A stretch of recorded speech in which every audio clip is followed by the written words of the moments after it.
Hi, Richelle. How are you? It's so good to have Hi, I'm you. great. Thanks for having me. Yes, are you calling from sunny Palm Springs? I am because I am location independent, I can be anywhere. So I am back visiting my parents for 2 months because when you only see your family once a year, why not extend it a little bit longer? So That's I what I usually love. live, oh, sorry. I said that's what I love about what you're doing right now. Okay, keep going. Sorry. Oh, no, I was gonna say I usually live in Tbilisi, Georgia, so like 12 hours ahead time zone wise. But yeah, I came for Christmas, New Year's, a little extended holiday time with my family, and then I'll be heading to Mexico to scope out potentially moving there and then heading back to Georgia. So Okay, let me give you an introduction. So you guys, Richelle, am I saying your last name right? Is it Gamlam? Gamlam, but Gamlam. it's Okay. fine. No worries. Richelle is a move abroad coach. So literally her Instagram is move abroad coach, which I love. It's so fitting for obviously what you're doing. And basically I wanted to invite Richelle because she basically has everything figured out. She just like me is from the US. We had this passion to move abroad and we did it. And we've created our own businesses. We've created our own lives. And yeah, I want to just jump right in and kind of talk about everything that you like. How did you first move abroad? Tell us where you're from and tell us like what you're doing and kind of like what your life looks like right now. Okay, so I'm originally from Seattle, and I wanted to live abroad ever since I was a little kid. Like I was one of those kids that like we had a children's encyclopedia with like pictures of different countries, and I would sit there and read it before I imagine what it would be like to live in that country. So I've always kind of wanted to do it. And I studied abroad in China in college, and I was like, okay, I want to go back because my fear was that I would graduate college and get a really good job. I went to school in DC, so I'd get a good job in DC, and then I just, would get, get furniture and just never move abroad, like never live abroad again. So I was like, all right, perfect timing. I'm 22. Boyfriend and I broke up. Like, let's just go. Like, let's do it now because I was really worried that I wouldn't do it in the future if I didn't go like straight out of college. Right. But back then, things were really different. This was like 10 years ago. So it was a bit harder to move abroad back then. So I was like, okay, well, I'll teach English. That's like the only way to go, right? That's what Especially I for did. China. That's what I Yeah. did. So I'm like, all right, I'll teach English in China. And so I went on a teach abroad program that like promised me all these things. And they'd be like, you apply to the program and we'll place you at a school. And I was like, sounds great. I'm chill. Place me anywhere. Here's my preferences sheet, but like, it'll be fine. Right. And I ended up alone on a factory lined highway where I was the only non-Chinese person for miles and at a school that wasn't even legally allowed to hire me. And if I wanted to leave my school early, I could owe them up to 8,000 US dollars, which was like my entire salary for the entire year. So, whoops, read your contracts, people. But anyway, I just kept saying, it's fine, it's fine, it's fine. And then I ended up in this situation and I was like, how did I get myself here? And so I had a study abroad blog. And so I started continuing to write about my experience. And I was really open with like what was going on. It was easier to be open with strangers than it was to be open with my friends who are like, how's China? And I'm like, it's great. Right. So wonderful. Because I'm in a so way, glad I talked this up for such a long time. because you kind of in a way, yeah, you didn't want to like disappoint them. You didn't want to. It's kind of like, yeah, I get it. I get it. And then also that little bit of like, I don't think I was worried about the judgment, but I think it was like I've been talking it up for so long that then to be like, yeah, so it's not working out. But I was really upfront about my experience. And then the more I wrote, the more people started like finding what I was reading. And so I was sharing what I was learning with people. Eventually I went on to get a really good job in China. And so as that was happening, people started coming to me and saying, what happened to you happened to me, but worse. Or I'm afraid that what happened to you is going to happen to me. And like, please help me. And all these, I eventually got to the point where I was like afraid of my email. It was out of control. And it was like the more resources I started creating, the more people started coming to me asking for help. And then eventually after a couple of years, I was like, I'm not doing anybody favors by trying to do this in my spare time. Like I should just help people with this as my job. And eventually I branched away from just China. COVID kind of helped with that one. But yeah, eventually I branched away from China because, you know, I've lived in like Australia, Tanzania, Vietnam, now Georgia. So I've been location independent, living all over. So I branched away from China. But yeah, that's where I got the idea of like help it. Well, firstly, people were asking me for help. But secondly, I was like, I don't want what happened to me to happen to anybody else. Like, I just want, I really believe that all of you should just have an incredible experience the first time around without going on some scammy program or being miserable or not going because you're worried about, you know, messing up your career or like your, you know, safety and security or, you know, all those things that come to mind. Or like, what about insurance? Or, but I've got pets, but I've got kids. And then you just don't ever go. So I was like, I want to help people be able to move abroad without all the crappy stuff that I had to go through. Having that hold you back, put me in the chat if you can resonate with this. Like, you've got those things that are kind of blocking you, kind of like holding you back, or maybe you had a travel experience. I know there's a couple people yesterday that told me they just moved abroad. Like all the bad stuff happened. Their luggage got lost, you know, blah, blah, blah. And so that stuff can be discouraging, but I think it's really awesome. And yeah, quite a few people are resonating with this, like Keely, Jeanne, Jeannie. Yeah, we see you. It's tough. I mean, it's not going to be easy, but I think it's great what you're doing is like providing, like, this is why we created this summit, is Untold Secrets of Working Remote. Is we literally have all the secrets, and my timeline is the same as you, the past 10 years of doing this. And it's like, we've learned so much in the past 10 years that it's like a disservice if we don't share this. It's like, why would we want people to struggle? Why would we want people to like have to learn the ins and outs? You know? And so anyways, can you tell us, like, what are the biggest learning lessons, I guess, that you'd like to share with people? A lot of people have their own business, they are working remote, maybe they're trying to pivot, but like, what are your kind of like tips that you'd like to share with people from like, obviously all the crap you went through? I think, well, what I went through, I guess aside, one thing, because I've been coaching people for years around this, is, you know, I used to focus a lot on all of the, what I call the practical details, right? So people come to me with questions like, you know, how do I find an apartment in another country? Or like, how do I meet people? Or how do I, you know, like, where do I find a remote job? Like those types of questions, right? And so I just focused on answering those, right? Like, here's the information. But what I realized was that's not good enough because usually those are stemming from a deeper place, right? So we might have all these little, I call them surface fears. We might have all these little surface fears that feel overwhelming because they pile up, where we're like, how do I move my cat to Europe? How do I, you know, like, how do I find a remote job? How do I fix up my resume? How do I utilize LinkedIn? Like all these little, how do I do this, right? They pile up. But in reality, if you dig a little bit deeper, they tend to stem from a deeper fear that we might not be aware of. And usually those kinds of things start with, but what if, right? What if I move abroad and I hate it?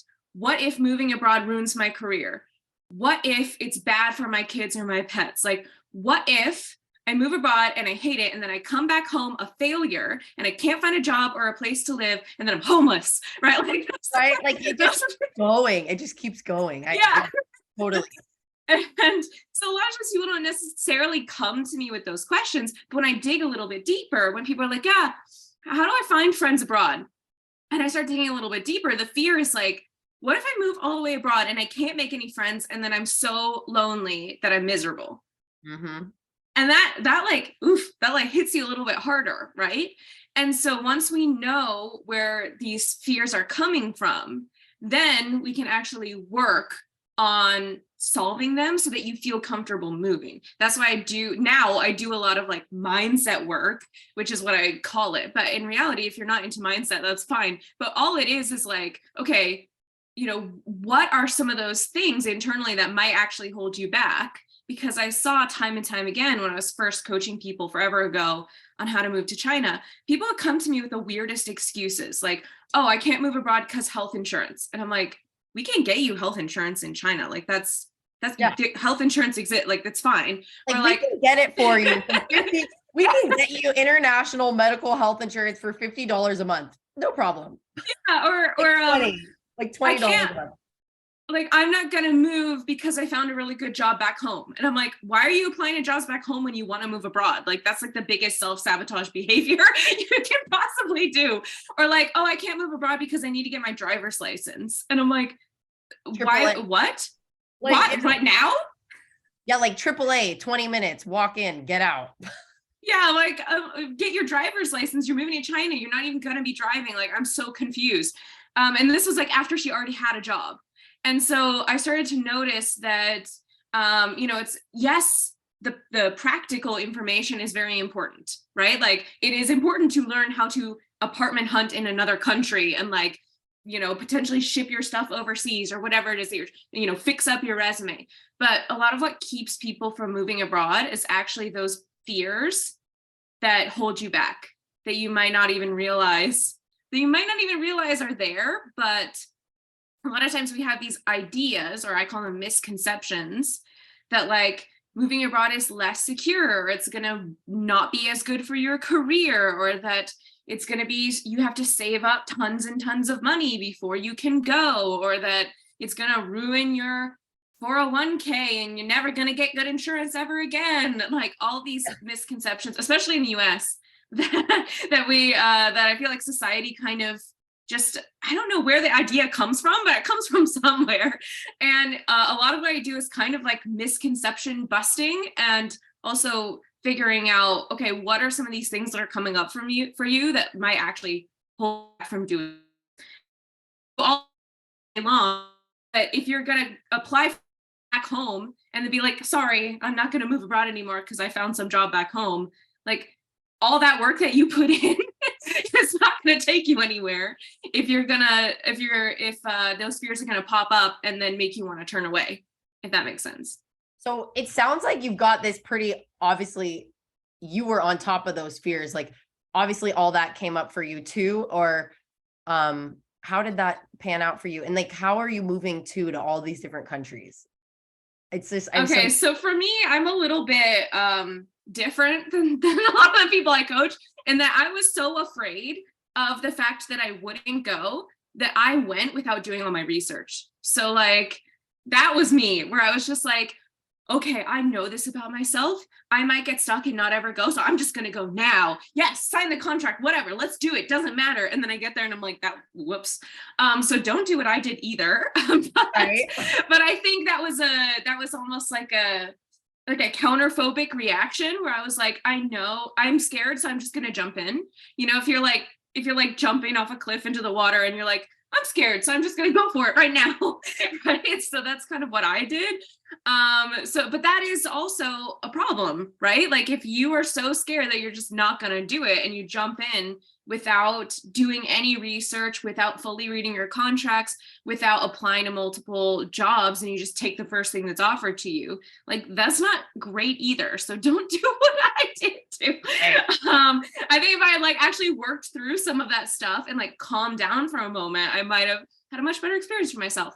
But yeah, after that first year, to answer your second question, after that first year, I met a lot of people who were having an incredible experience in China. And I also traveled a lot with my very limited money. I backpacked all over Southeast Asia in my breaks, and I met people who were digital nomads. And I had never met like a female solo traveler, long-term digital nomad before.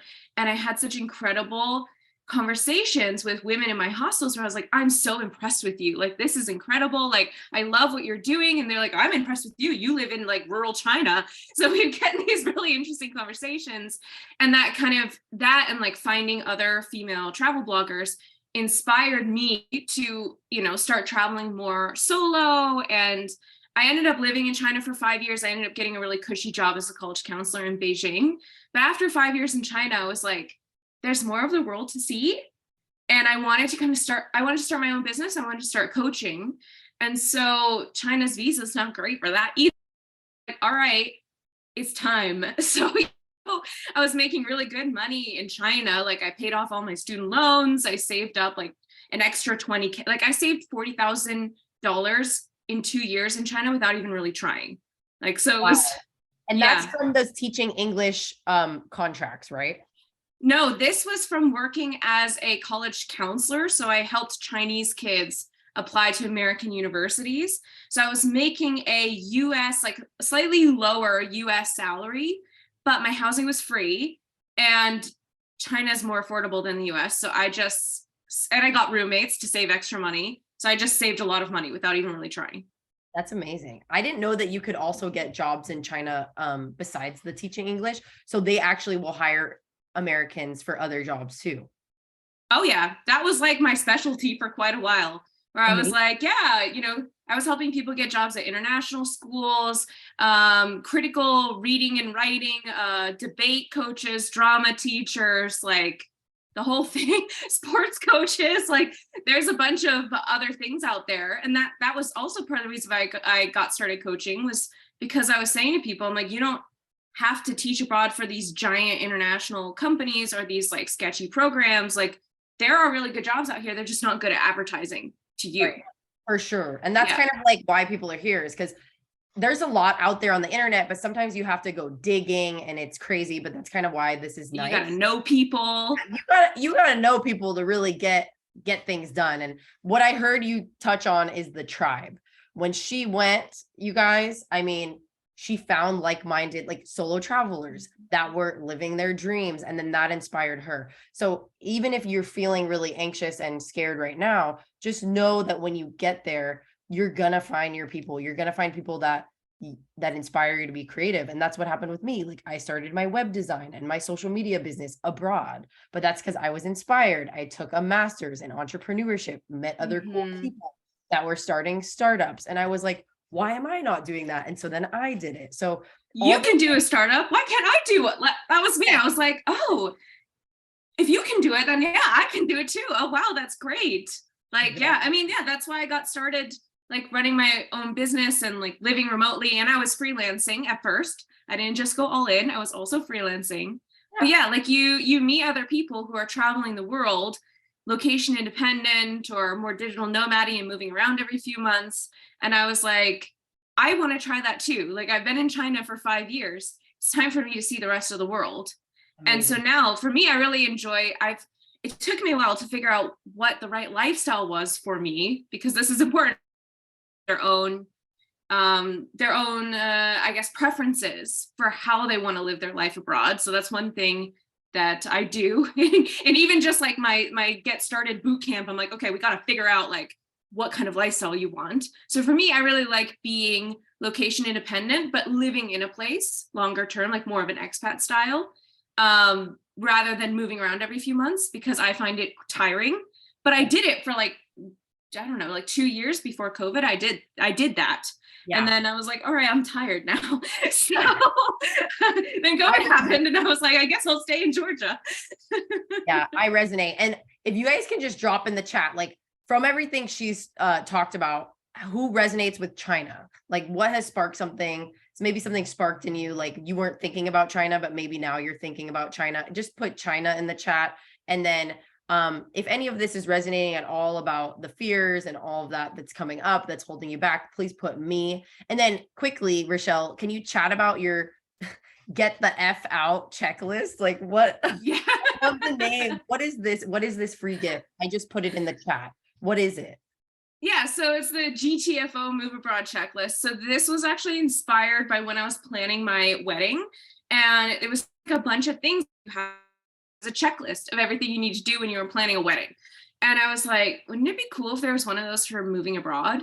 So I just sat down and I just came up with a list of all the stuff you should do before you move abroad, because I found that a lot of times the overwhelm of trying to figure out what you need to do and come up with a timeline can actually be worse than actually getting the stuff done. And I see that a lot where people come to me and they're like, I don't even know where to get started. Like there's just so much to do and I'm so overwhelmed and I've got, you know, I'm just trying to come up with things, but I know I'm forgetting things. So that's something that I put together for all of you guys. So you can download that. That's free. Thank you But for yeah, that. yeah. And that's one thing, you know, that I see come up time and time again is, you know, that theme of overwhelm of like, I really want to move abroad, but like, I don't even know where to get started. Like, tell me in the chat if you feel like that, where you're like, okay, you know, I know that I want to do this. You may even have an idea of a country or like a general lifestyle, but you're like, what is step one? Like, what do I even do? So that's a lot of what I coach on too, is like, all right, let's break this down. Let's like me, let's break this down into achievable steps so that we can start working away at this. Because I think a lot of, and tell me, Shauna, if you've seen this too, like a lot of times we view moving abroad as this huge monumental task. And it's like one big thing. And we're like, I don't have time for that. I'll do it next year. I'll do it in 2 years. Right. Like I don't have time to move abroad in the next few months. So I'll put it off. So rather than viewing things as, you know, like a checklist that we can check off and we'll just, you know, start taking steps towards this like mountain in a distance that we want to get to, we just see the mountain and we can't immediately teleport there. And we're like, well, I don't have time for that whole walk. So I'm just not going to do it. We'll do it in 2024. Right. But like what we need to actually do, I can't tell you how many times that I've had this conversation with people, but what we actually need to do is just start chipping away at it. Because if you just start taking steps towards what you want, eventually you'll get there. But if you look at it in the distance and you're like, well, I don't have time for that, I don't have time to get there, then you'll never get there. Like they're never going to be on, like, is anybody just never busy? Because I'm not, right? Like I'm never just going to not be busy. So we've got to just slowly start chipping away at those things that we need to do if we want to move abroad. And then eventually you'll just be there. Like Violet was in my coaching program. I don't know if she's still on. Yeah. And she's going tomorrow. Yes. Richelle, thank you so much. I think we can all resonate with what you're doing and how you're helping people. So everybody give me a silent applause. I've dropped all of Richelle's links. So please feel free to get the F out checklist, which is pretty cool. And Aaron said he really wants to get that.